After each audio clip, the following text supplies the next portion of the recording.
Hi, I'm Sophie Robinson and I'm an interior designer who is completely bonkers for colour, and I've made it my mission to try and encourage and give people confidence to use as much colour as they dare in their own homes. So I wanted to talk to you about one of the tricks that I use when pulling together a colour scheme, and that's to pick a hero pattern. Now this could be a fabric or it could be a wallpaper, but what's so brilliant about choosing your hero fabric is it instantly gives you a palette of colours to work from.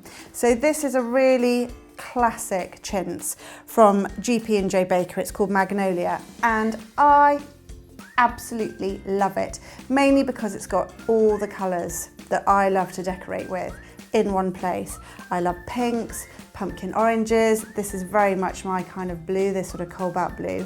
So if you find a wallpaper or a fabric that really sort of brings together all the tones of colours you love, then it's a really good place to start. Now I know that I particularly love quite a saturated colour palette.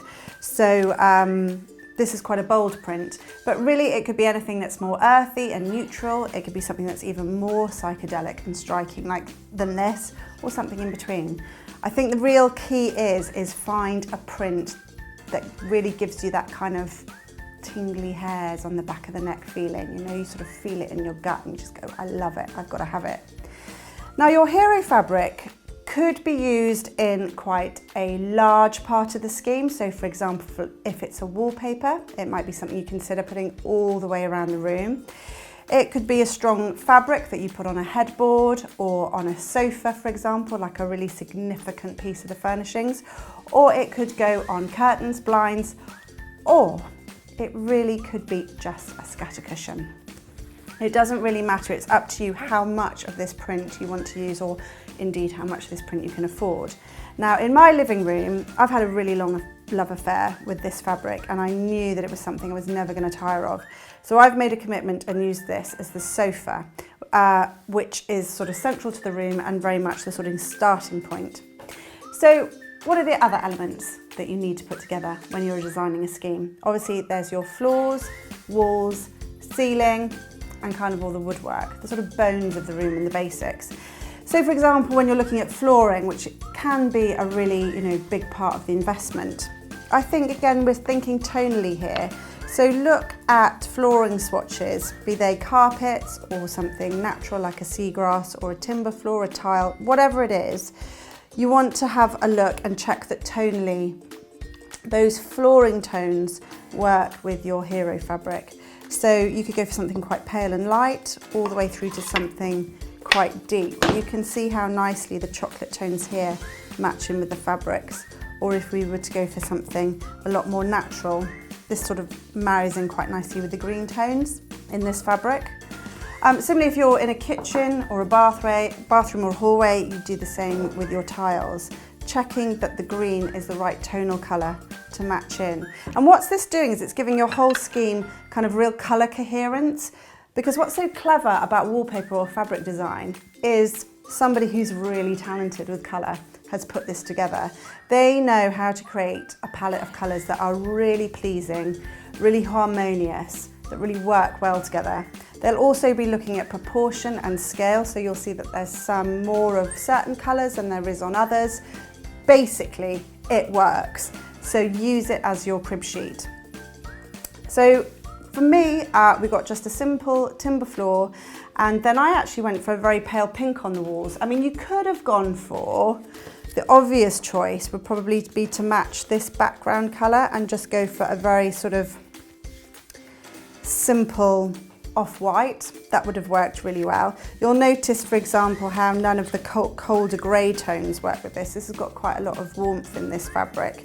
Also, the other thing to notice is there's no black or grey in this fabric, so I wouldn't put this with a grey scheme. Indeed, I'd probably use like a really dark bitter chocolate as my accent rather than a black, say on, I don't know, frames for artwork. Things like that. So do think about that. Do think that if you've got a warm palette, try and stick with the warm colours. So actually I didn't want to go for beige because I don't really do beige, to be honest. So I ended up picking out one of these lovely soft pinks. Now to go for the actual pink would have been too much. It would have been somewhere in this family, and I didn't want a bright pink room. I actually wanted it to feel quite neutral, but just have a bit more softness and warmth than a beige. So I actually picked this colour here, which is called Sea Pink. It's interesting, isn't it? On this paint chart, I think it looks very, very neutral. Actually, in the room, when you've painted all 4 walls in a colour, and that colour is reflecting off each other, it can sometimes intensify the colour. Also, my living room isn't drenched with loads of natural light, bleaching out the colour. So again, because it's a fairly mid to dark room, even the palest colours can intensify a little bit. So that's why it's super important that you test your swatch of paint colour before you commit to all the walls. You can buy these little pots. They're well worth the money, and my tip is don't paint them on the wall, which I see done a lot. Paint it onto a nice big sheet of paper, even a piece of lining paper or, you know, sort of A0 paper, not just a little A4 swatch. So you get a nice big piece of it. And then you can move that swatch all the way around the room just with some washi tape or, you know, decorator's tape. Move it around the room, see what it looks like near the light window, see where it looks like in the dark corner by the fireplace, because colour does change depending on where it is in the room and the time of day. So anyway, there you are, you've committed to your wall colour, you know, tonally, it works well with your hero fabric. Then it comes on to ceilings and woodwork. In my scheme, I've picked just a very soft off-white on the ceiling, rather than continuing the pink over the top, which I could have done because it's a very pale colour. But again, it's because the room is a little bit dark and I just wanted to reflect a little bit more light into the room. So I went paler on the ceiling. There's some great paint charts actually. I mean, Dulux do it. This is a paint and paper library, and they do colours in scales, which can be really, really useful. So for example, you know, all these sorts of colours here at the top work together. So you've got the palest shade at the top, and then they tonally take it down to the deeper colour. And this can be a really good crib sheet when you're decorating. So you might put the palest colour on the ceiling. You might go for one of these mid-tones, for example, on the walls, and you can match your woodworking too. That's what I've done. Or you could pick out your woodwork. I don't know, if you've got a period house and you've got particularly nice doors and architraves and things, you could pick it out in a darker colour.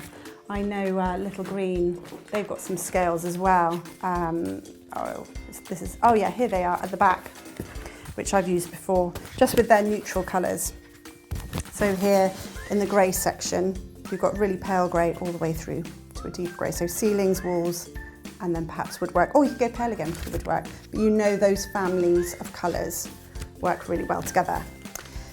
So there we go, we've got our walls, floors, ceilings, and all the woodwork done. I've got my hero piece of fabric.